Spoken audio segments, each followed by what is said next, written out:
The massive crystalline doors of the Galactic Council chamber hissed open, revealing the most diverse gathering of intelligent life in the known universe.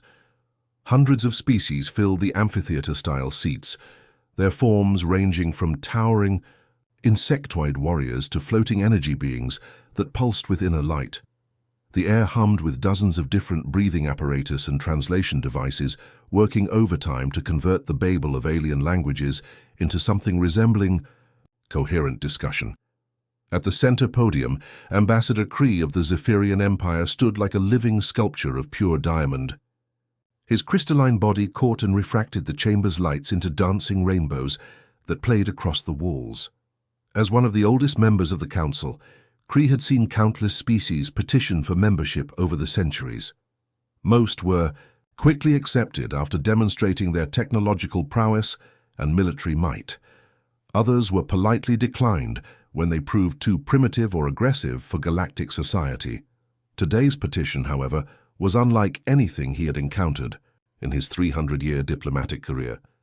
"Distinguished colleagues and esteemed representatives," Kree began, his voice resonating through the chamber like wind chimes in a gentle breeze. "We have received a most interesting application for council membership." The massive Gorvaxian delegate in the front row leaned forward, his rocky hide scraping against his reinforced chair. These stone-skinned giants rarely showed interest in new species unless they proved worthy opponents in combat. "Another warrior race seeking to prove themselves through conquest?" he rumbled, his voice like an avalanche. Kree's crystalline form shimmered with what those familiar with Zephyrian body language recognized as barely suppressed amusement. "Not exactly, General Thok. This species calls themselves humans, and they originate from a small blue world in the outer spiral arm. According to their transmission, they have recently achieved faster-than-light travel and wish to establish diplomatic relations." A collective murmur rippled through the assembly. New species achieving FTL travel was always noteworthy, but hardly unprecedented. The chamber had seen hundreds of such petitions over the millennia. Commander Vex of the Trilothian Republic shifted in his specially designed chair, all four of his muscular arms folding across his chest. His species had earned their place on the Council through superior military tactics and an impressive fleet of battle cruisers. "What's their fleet composition?" he barked, his mandibles clicking with interest. "How many dreadnoughts? What class of destroyers do they field?" This was the question that always came first. In a galaxy where might often determine diplomatic standing, the size and sophistication of a species' military fleet served as their calling card. The Zephyrian Empire commanded thousands of crystal ships that could slice through space-time itself. The bioships of the Vorthak Collective were living creatures the size of small moons, their hulls grown rather than built. Even the peaceful Canorian Federation maintained a respectable fleet of 300 vessels for defensive purposes. Kree paused for dramatic effect, his internal light dimming slightly. "According to their diplomatic correspondence, the humans intend to send a single vessel to our neutral meeting station." The chamber fell silent for exactly 2.3 seconds before erupting into the most sustained laughter the ancient walls had ever witnessed. The sound was a cacophony of alien amusement, chittering from the insectoid delegates, harmonic resonances from the gas-based life forms, and deep rumbling guffaws from the various mammalian species. Commander Vex slammed all four of his fists onto his desk with such force that the reinforced metal dented. "One ship?" he wheezed between fits of laughter. "Did they perhaps misunderstand our translation protocols? Maybe they meant 100 ships." Even the notoriously stoic Netherian representatives, whose tentacled forms rarely displayed emotion, allowed their appendages to quiver with what passed for mirth among their kind. Ambassador Yeth, their primary delegate, spoke in their characteristic whisper that somehow carried throughout the chamber. "In our vast experience with emerging species, we have observed that new civilizations often suffer from computational errors when calculating fleet requirements for diplomatic missions." The laughter intensified. General Thok's rocky form shook so violently that small pebbles fell from his hide onto the chamber floor. "Perhaps these humans count differently than the rest of us. Maybe their 1 equals our 1,000. Ambassador Threx of the Malarian Syndicate, whose species resembled a cross between an octopus and a tree, wheezed through his breathing. Apparatus. Or perhaps they have mastered the art of constructing ships so massive that a single vessel equals an entire fleet, though I doubt any species could achieve such engineering prowess without centuries of galactic interaction. The betting began almost immediately. The Trilothian delegates, who were notorious gamblers, started a pool on how long the lone human vessel would survive in the pirate-infested sectors that separated their homeworld from the Council's neutral meeting station. The Nebula Marauders alone controlled 17 different star systems along the most direct route, and their fleets had destroyed countless military convoys over the years. "I give them 6 days," declared Subcommander Zack, placing a stack of crystalline currency chips on the growing pile. "The Crimson Fang pirates will intercept them before they clear the first contested system." "Too generous," countered Admiral Prex of the Canorian Defensive Fleet. 3 days maximum. A single ship won't even register as a threat. The pirates will assume it's a lost cargo hauler and board it for salvage. The energy, being known as flux, pulsed brighter with excitement. "Perhaps we should establish monitoring stations along their projected route. This could provide valuable data on current pirate movement patterns in the outer sectors." What none of the laughing delegates realized was that their amusement would soon transform into something else entirely. The single human ship approaching. Their corner of the galaxy carried more than just diplomatic hopes. It represented a species that had learned to accomplish impossible things through pure determination and engineering brilliance. That defied conventional galactic wisdom. As the betting pools grew larger and the laughter echoed through the chamber, the humans aboard their lone vessel continued their steady approach through the dangerous void, unaware that an entire galaxy was placing wagers on their survival. The bridge of the Persistence hummed with quiet efficiency as Captain Park reviewed their progress through the star charts. 3 months into their journey toward the Galactic Council Station, they had covered more ground than most species managed in their first year of interstellar travel. The ship itself was modest by human standards, a diplomatic vessel designed for long-range missions with a crew of just 13 people. But what it lacked in size, it made up for in advanced human engineering that the galaxy had never seen before. Navigation Officer Kim sat at her station, monitoring the long-range sensors that swept space around them in all directions. Her fingers danced across holographic displays that showed stellar formations, gravitational fields, and potential hazards along their route. The technology was so seamlessly integrated that she could track thousands of objects simultaneously, while the ship's AI processed countless calculations every second. "Contact bearing 27 Mark 4, Kim announced, without looking up from her displays. Her voice carried the calm professionalism that marked all human space crews. 3. Vessels approaching on an intercept course. Configuration matches known pirate raider patterns from the intelligence briefings." Captain Park didn't seem surprised. They had been expecting this encounter for weeks. The route to the Council Station passed through several contested systems, where various pirate factions preyed on commercial traffic and unwary travelers. Most species required heavy military escorts to traverse these regions safely, but humans had chosen a different approach. "Distance and estimated time to contact?" Park asked, moving to stand behind Kim's station where he could see the tactical display for himself. 40,000 kilometers and closing. They're running silent on most systems, but our sensors are picking up their engine signatures. Standard raider vessels, probably looking for easy salvage or cargo to steal. Kim's fingers continued working as she refined the sensor data. "Based on their approach vector, they haven't detected our full capabilities yet." Chief Engineer Lee looked up from his engineering console, where streams of data showed the ship's various systems operating at peak efficiency. "All systems are green, Captain. Defensive grid is online and weapons are ready if needed, though honestly this feels like bringing a plasma cannon to a knife fight." The 3 pirate ships were typical of their kind, cobbled together from salvaged parts and armed with whatever weapons their crews could afford or steal. They had probably been preying on merchant vessels in this system for months, growing bold from easy victories against lightly armed traders. The single human ship approaching, their territory must have seemed like a gift from the universe. "Incoming transmission. reported Communications Officer Zhang from her station. "They're demanding we cut engines and prepare for boarding. Standard pirate protocol.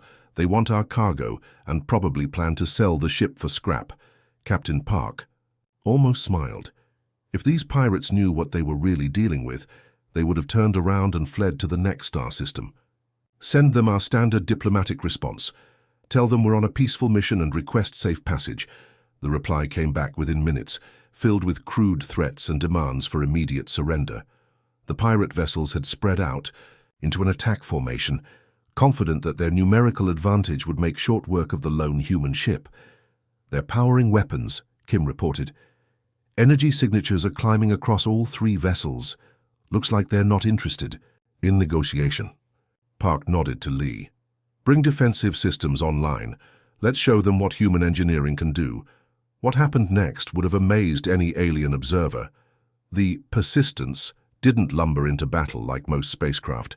It moved with impossible grace, as if the laws of physics were merely suggestions rather than absolute rules.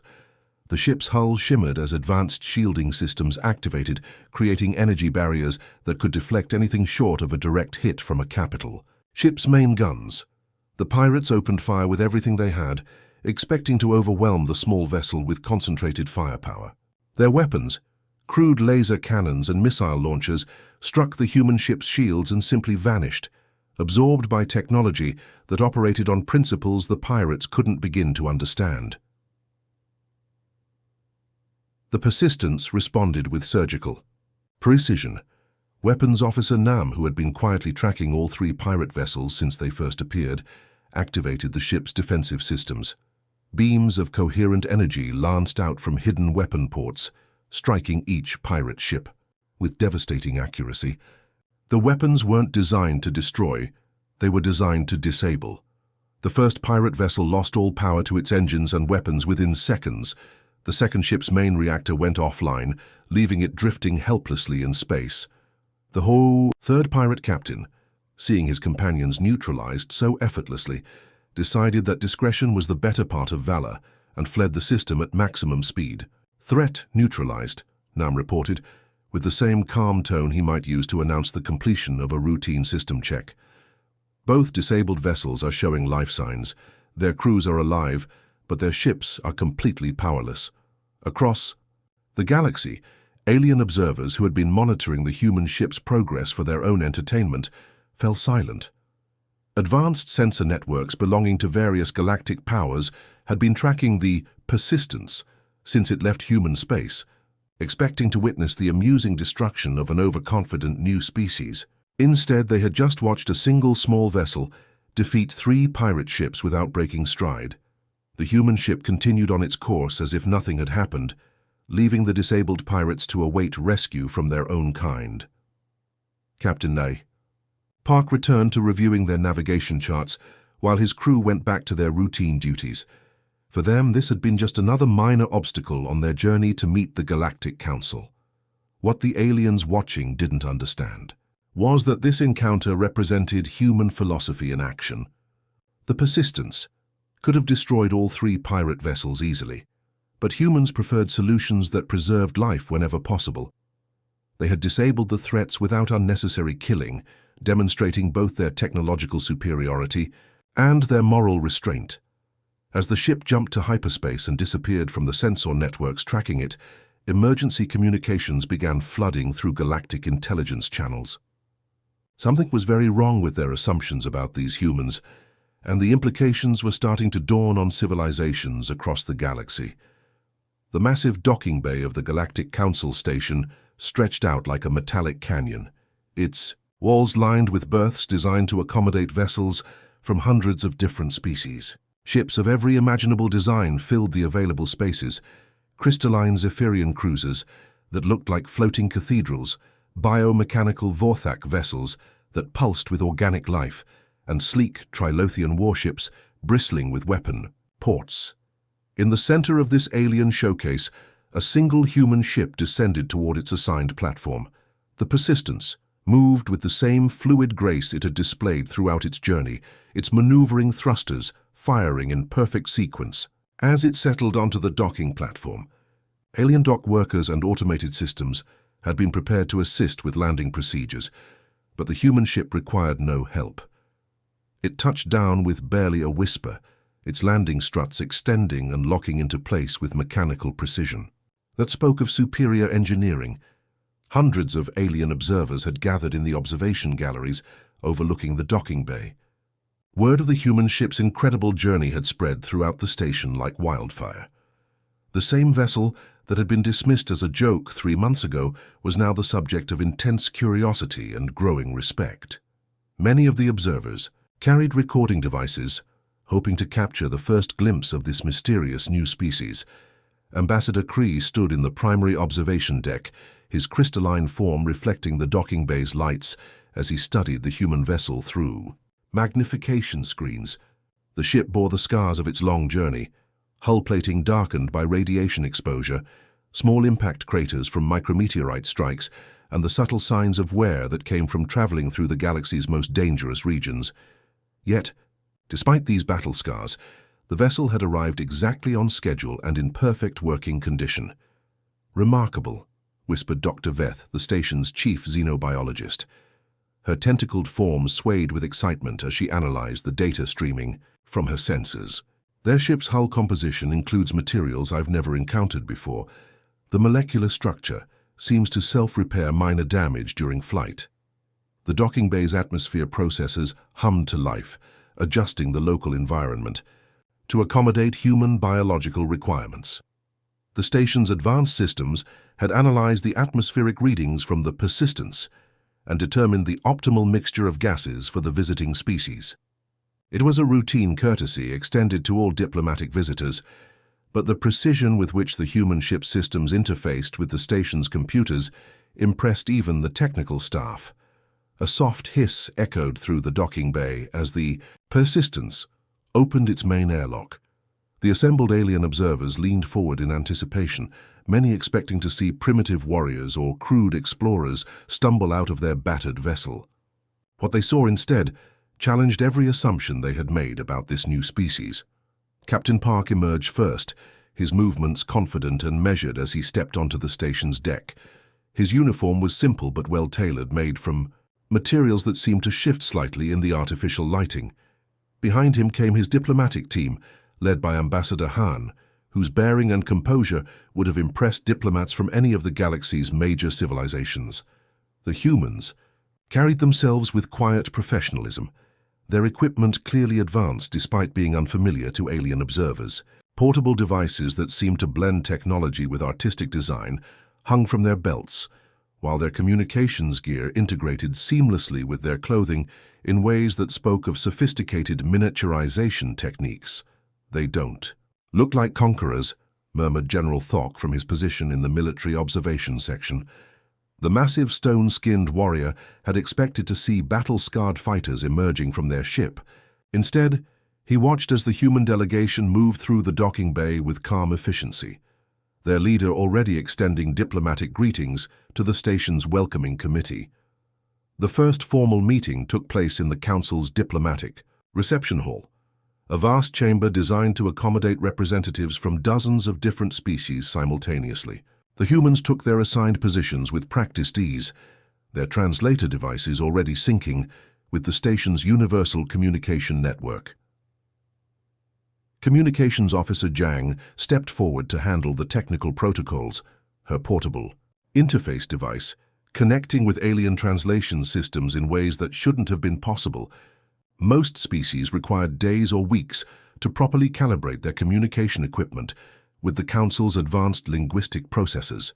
Zhang accomplished the task in minutes, seamlessly bridging the gap between human language patterns and the station's universal translators. "Greetings, honored representatives," Ambassador Han spoke, his words flowing clearly through the translation system without the usual delays or distortions that plagued most first contact situations. "We come seeking friendship and mutual understanding among the peoples of the galaxy."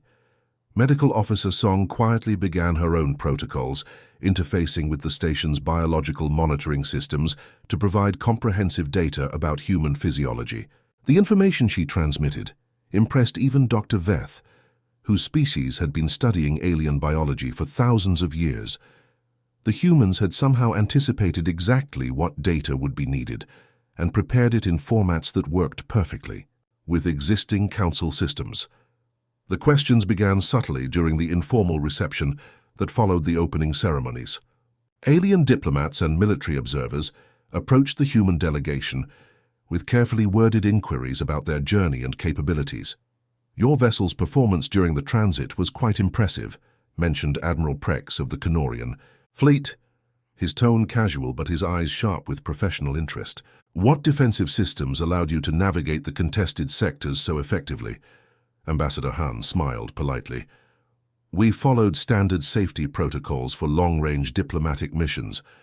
Our engineers are quite thorough about routine maintenance procedures." The answer was perfectly diplomatic and completely uninformative. Similar responses met every attempt to probe deeper into human capabilities. When asked about their ship's unusual energy signatures, Chief Engineer Lee spoke of standard power management systems. Questions about their weapons technology were deflected with references to basic defensive measures. Commander Vex found himself growing increasingly frustrated as his military inquiries yielded nothing but pleasant deflections.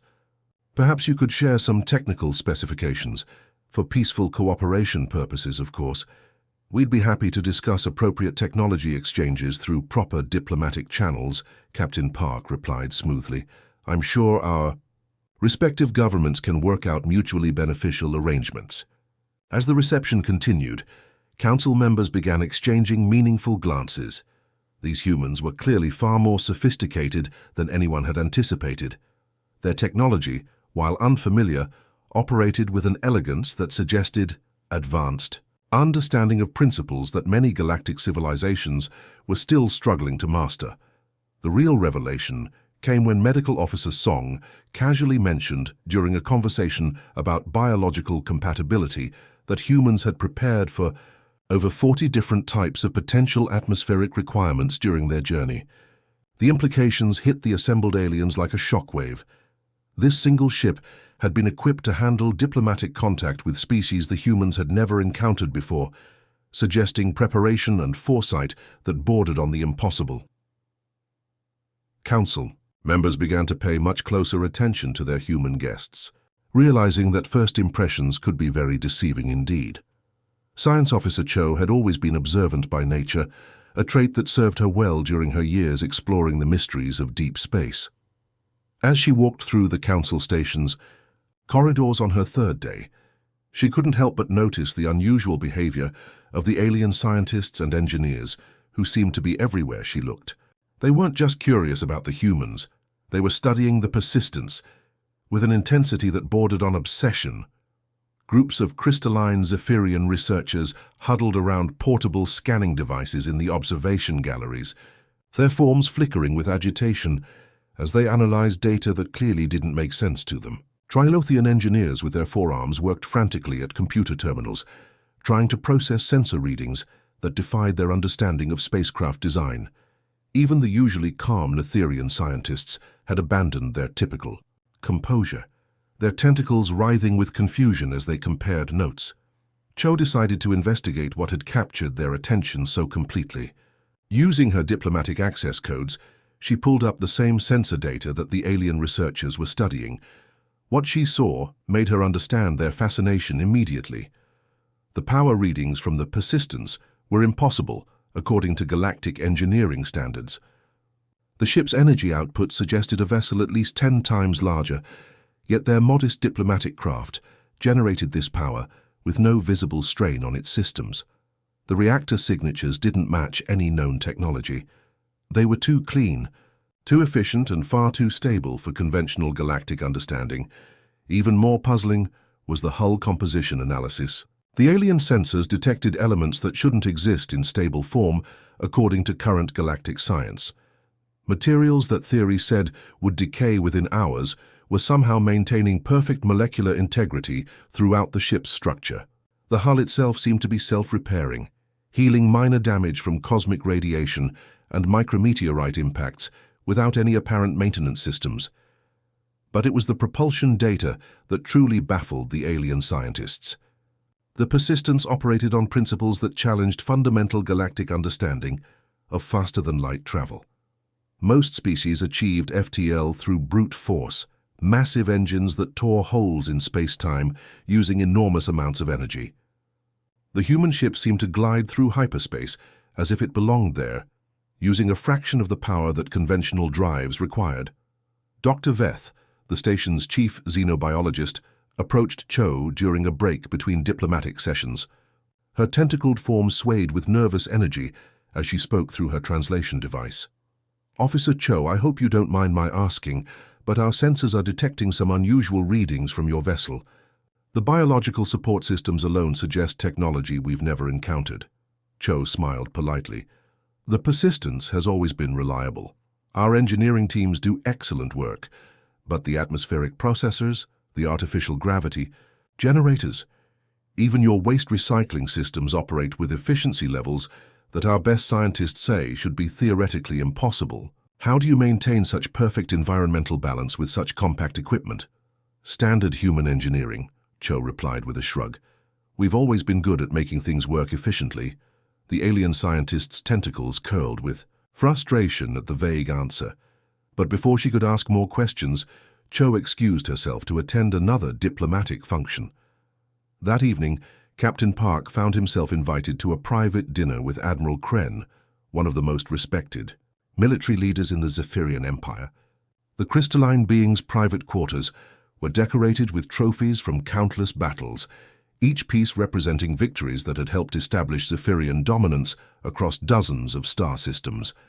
As they shared a meal prepared to accommodate both human and Zephyrian dietary requirements, Admiral Kren steered the conversation toward military matters with the subtlety of an experienced diplomat. "Your vessel performed admirably during its journey here," Kren noted, his crystalline form pulsing with various colors as he spoke. "Our intelligence networks tracked several encounters with hostile forces. Most impressive for such a compact ship." Park nodded while sampling an alien dish that tasted surprisingly similar to Earth seafood. "The Persistence has served us well over the years. She's gotten us out of more tight spots than I can count." "Over the years?" Kren's form flickered with surprise. "This vessel has seen extensive service?" "Oh yes," Park replied casually, not noticing how the alien admiral leaned forward with sudden interest. "She's actually one of our older diplomatic vessels. Nothing special by human standards, but reliable enough for long-range missions like this one." Admiral Kren's crystalline structure went completely still, a sign of extreme shock among his species. "Older? You mean this represents outdated human technology?" Park realized he might have said too much, but it was too late to take back his words. "Well, not outdated exactly. We just have newer designs available for different mission profiles. The Persistence was chosen for this journey because she's proven herself over time." "How many ships like this do you have?" Kren asked, his voice taking on an urgency that made other diners in the restaurant turn to look at their table. Park smiled and took another bite of his meal, considering his answer carefully. "Oh, we don't really count individual ships the way some species do. We build what we need for specific purposes. Each vessel is designed for its intended role." The implications of Park's casual words hit Admiral Kren like a physical blow. If this incredible ship represented older human technology, what were their newer vessels capable of? If they built ships according to need rather than maintaining fixed fleet numbers, how large was their actual spacefaring capability? The revelation spread through the Council station like wildfire over the following days. Alien military analysts worked frantically to reassess their intelligence estimates about human capabilities. If the Persistence was just one of many similar vessels and possibly not even their most advanced design, then every assumption about human military potential needed to be reconsidered. The final piece of the puzzle fell into place during a technical discussion between Chief Engineer Lee and a group of alien engineers who were hoping to understand human manufacturing techniques. The conversation was supposedly casual, taking place in one of the station's observation lounges while they watched ships come and go from the docking bays. "Your propulsion system is remarkably efficient," commented a Trilothian engineer, hoping to draw Lee into revealing technical details. The power-to-thrust ratio exceeds anything in our databases. Lee glanced at the persistence through the lounge's viewing ports and chuckled. This old thing? She's reliable enough, I suppose, though we had to dial back some of her systems. For the long journey, didn't want to intimidate anyone on our first diplomatic mission. The alien engineers exchanged glances of pure shock. The human ship had been operating at reduced capacity during its entire journey. The incredible performance they had witnessed, surviving pirate attacks, navigating dangerous stellar phenomena, and arriving ahead of schedule, represented the vessel running at less than full power. As word of this revelation spread throughout the station, the galaxy's perception of humanity began to shift dramatically. These weren't primitive newcomers stumbling into galactic politics. They were a species with technology so advanced that they deliberately held back their capabilities to avoid appearing threatening. The laughter that had greeted humanity's single ship diplomatic mission was replaced by respectful silence, as alien civilizations realized they had drastically underestimated these newcomers. The persistence wasn't a desperate gamble by an overconfident species. It was a carefully calculated demonstration of human engineering prowess, designed to introduce humanity to the galaxy without revealing the full extent of their capabilities. Council. Members began to understand that they weren't dealing with supplicants seeking acceptance, but with equals who had chosen diplomacy over intimidation as their preferred method of making first contact. The Great Assembly Hall of the Galactic Council had never witnessed such a transformation in attitude during a single diplomatic session. What had begun weeks ago as barely suppressed laughter and casual betting pools had evolved into something unprecedented in the Council's long history. Unanimous respect for a species that had appeared from nowhere and quietly revolutionized everyone's understanding of what was possible. Ambassador Kree stood at the central podium, his crystalline form now radiating dignified solemnity instead of the amused condescension that had marked humanity's initial reception. The voting crystals of every member species glowed with the same ethereal blue light, indicating complete agreement, something that hadn't happened in over 2 centuries of council deliberations. By unanimous consent of all member species, Kree announced, his voice carrying across the vast chamber without the need for amplification, the Galactic Council formally welcomes humanity as our newest member civilization. May this partnership bring prosperity and wisdom to all our peoples. The applause that followed was genuine and sustained, a marked contrast to the mocking laughter that had greeted humanity's initial petition. Alien delegates who had once dismissed humans as primitive newcomers now stood to offer their congratulations, their body language conveying respect that transcended species barriers. General Thok, whose rocky hide had shed pebbles from laughter, just weeks before, approached Ambassador Han with the measured steps of a warrior acknowledging an equal. "Your people have shown us that strength comes in many forms," he rumbled, his voice like distant thunder. The Gorvaxian Empire would be honored to establish formal relations with humanity. Similar scenes played out throughout the Assembly Hall, as representatives from dozens of civilizations sought audience with the human delegation. The Trilothian Republic, whose military had been placing bets on the Persistence's destruction, now requested detailed discussions about mutual defense, agreements. The peaceful Kenorian Federation offered to share star charts and navigation data for the galaxy's safest trade routes.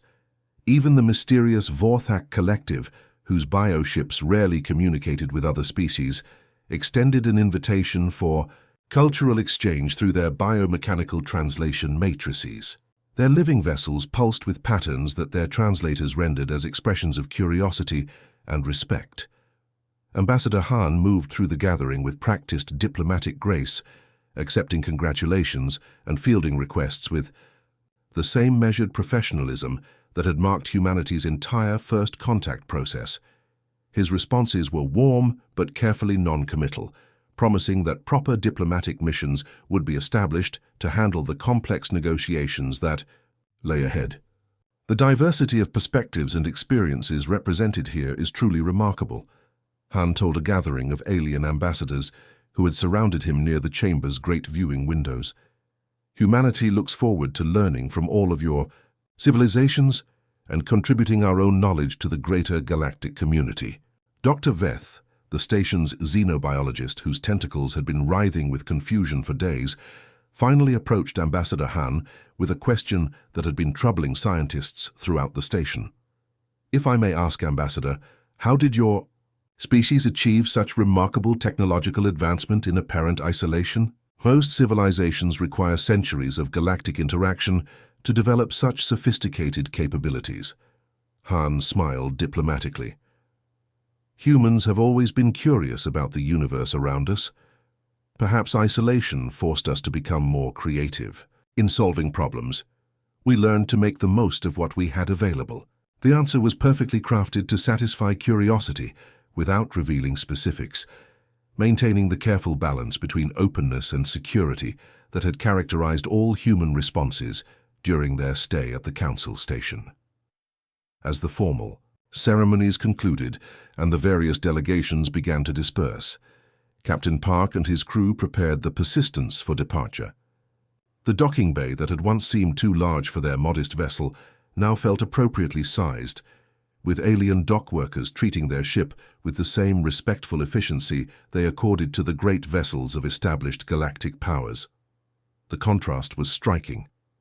When they had arrived, curious observers had packed the viewing galleries hoping to witness an amusing spectacle. Now, alien vessels maintained careful distances around the Persistence, their crews offering navigational courtesy rather than crowding close for a better look. The change in behavior spoke volumes about how dramatically human status had shifted in just a few short days. Chief Engineer Lee ran final system checks from his station, monitoring the ship's various subsystems as they prepared for the long journey home. The Persistence had performed flawlessly throughout their mission, but Lee's careful attention to detail ensured that their diplomatic success wouldn't be marred by technical problems during departure. All systems green across the board, he reported to Captain Park. She's eager to stretch her legs in hyperspace again. Science Officer Cho completed her analysis of the sensor data they had gathered during their stay, information that would prove invaluable for future human diplomatic missions. The galaxy was far more complex and diverse than their initial intelligence had suggested, filled with opportunities for cooperation and potential challenges that would require careful navigation. Navigation systems are aligned and ready, reported Navigator Kim from her station. The star charts they had received from various alien civilizations during the past few days would significantly improve their understanding of galactic geography, opening new possibilities for future exploration and trade. Captain Park stood on the bridge as the final departure preparations were completed, looking through the viewports at the incredible diversity of vessels surrounding them. Ships that represented dozens of different approaches to engineering and design, each reflecting the unique characteristics of their creators. Soon, human vessels would join this cosmic parade, adding their own distinctive contributions to the galaxy's technological tapestry. Communications Officer Zhang completed the final diplomatic protocols, ensuring that all proper courtesies had been observed and that the various promises for future contact had been properly recorded. The mountain of formal invitations, trade proposals, and research agreements would keep human diplomats busy for years to come. Course laid in for home, Captain, Kim announced. All departure protocols completed. Captain Park took one last look at the alien vessels around them, each representing a civilization that had welcomed humanity as equals, rather than subjects. "Take us home," he ordered, then turned to Zhang. "Send a message to command. Mission accomplished. The galaxy is ready to meet us as equals." The Persistence engaged its drives with the same smooth efficiency that had marked its entire journey. Alien observers watched respectfully as the human ship accelerated away from the station, its advanced propulsion system carrying it toward the hyperspace transition point with graceful precision. As the ship vanished into the star-filled void, the beings it left behind continued their discussions about this remarkable new species that had entered their community. Humanity had announced their arrival not with threats or boasts, but with quiet competence and a single ship that had proved more than sufficient for the task at hand. The galaxy would never again make the mistake of judging any species by appearances, alone. The humans had taught them that true strength often came wrapped in modest packages, and that wisdom could be more impressive than raw power. The single ship that had once been the subject of mocking laughter had become a symbol of everything. The galactic community hoped to achieve through cooperation and mutual respect. The end.